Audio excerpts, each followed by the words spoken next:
Welcome back friends to our channel scientific. आज हम unit 1 continue करने वाले हैं और आज हम पढ़ेंगे फाइलोजेनी। फाइलोजेनी का मतलब होता है हिस्ट्री ऑफ एवोल्यूशन। हम यूनिट पढ़ रहे हैं इंटीग्यूमेंट, तो इंटीग्यूमेंट की जो हिस्ट्री ऑफ एवोल्यूशन है उसे हमें समझना है और इसकी शुरुआत हम करेंगे by studying integument of fish. और आज के इस वीडियो में हम पढ़ेंगे कि प्रिमिटिव फिश में एंड अग्न्यथा में किस टाइप का इंटीग्यूमेंट मिलता है। जो फिश होती है उसके जो इंटीग्यूमेंट होता है वो non keratinised and it is covered by mucus. लेकिन इसमें कुछ एक्सेप्शंस हैं, जैसे कि teeth lining, oral disc of lamprey, jaw covering of some herbivorous minnows, friction surface on belly of some terrestrial fish, ये होते हैं केराटिनाइज्ड।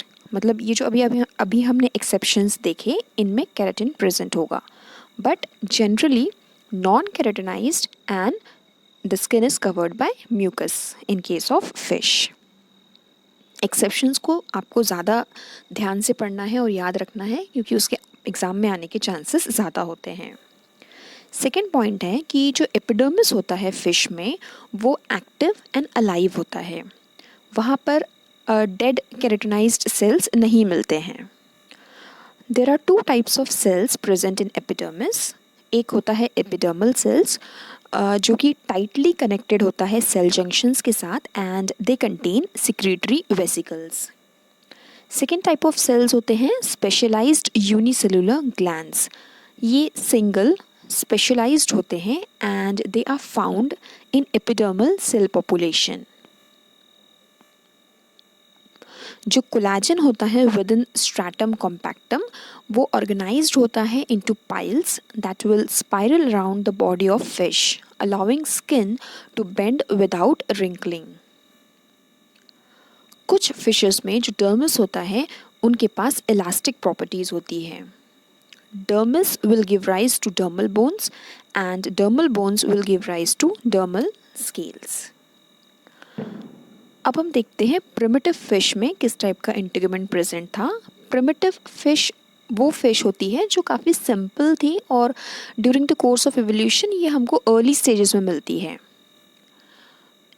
इन ऑस्ट्रैकोडर्म्स एंड प्लैकोडर्म्स जो इंटीग्यूमेंट थे वो बोनी प्लेट्स बनाते थे ऑफ डर्मल आर्मर और जो कि पूरी बॉडी को एनकेस करते थे इन एन एक्सोस्केलेटन। यहाँ पे आप इमेजेस में देख सकते हैं, लेफ्ट हैंड साइड की जो फिश है वो ऑस्ट्रैकोडर्म है एंड राइट हैंड साइड की जो फिश है वो प्लैकोडर्म्स है। ये दोनों ही प्रिमिटिव फिश है, दोनों ही एक्सटिंक्ट है। आज की डेट में हमें ये फिशेस नहीं मिलेगी, दोनों एक्सटिंक्ट हो चुकी है। इनकी बॉडी पे आप देख सकते हैं कि आपको जो उनकी आउटर कवरिंग है वो काफ़ी हार्ड नज़र आ रही होगी क्योंकि वो एक्सोस्केलेटन जो बोनी बॉडी प्लेट्स उनकी इंटीग्यूमेंट ने बनाई है वो काम कर रही है as exoskeleton.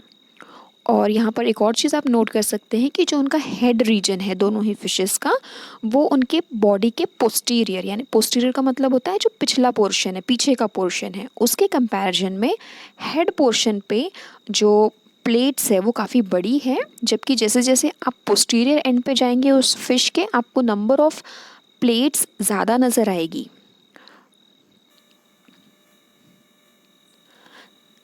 Dermal bones of cranial region were large, forming head shields, but posteriorly along the body, dermal bones tend to be broken into smaller pieces called dermal scales. यही पॉइंट अभी हमने जो इमेज थी उसकी मदद से समझा था कि जो हेड रीजन है वहाँ पर आपको डर्मल प्लेट्स काफ़ी बड़ी नज़र आएगी, बट जैसे जैसे हम पोस्टीरियर एंड की तरफ जाते हैं number of dermal plates increase हो जाती है, छोटे छोटे प्लेट्स वहाँ पे आ जाते हैं।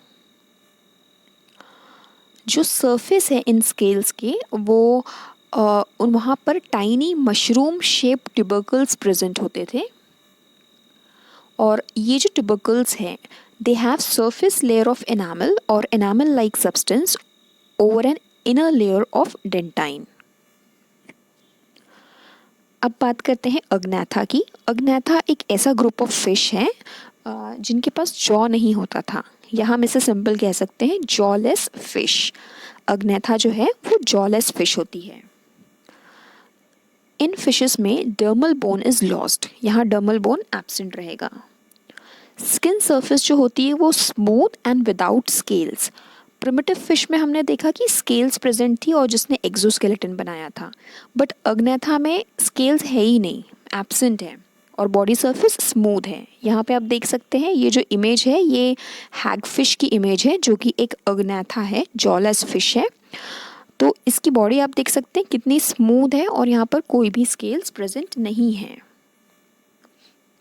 जो एपिडर्मिस है वो कंपोज्ड होती है of stacked layers of living epidermal cells. ये हमने पहले भी देखा था कि जो एपिडर्मिस होता है वो लिविंग एंड अलाइव होता है, एक्टिव एंड अलाइव होता है। और इन लेयर्स के बीच में यूनिसेलुलर ग्लैंड्स मिलेंगे जैसे granular and elongate club cells. In addition to this, जो हैगफिश की स्किन होती है दे इंक्लूड थ्रेड सेल्स जो कि डिस्चार्ज करती है thick cords of mucus to the skin surface when irritated. अगर किसी ऐसे एनवायरनमेंट में वो फिश होती है जहाँ उसके स्किन पे इरिटेशन हो तो उस टाइम पे ये जो थ्रेड सेल्स हैं वो म्यूकस सिक्रीट करते हैं।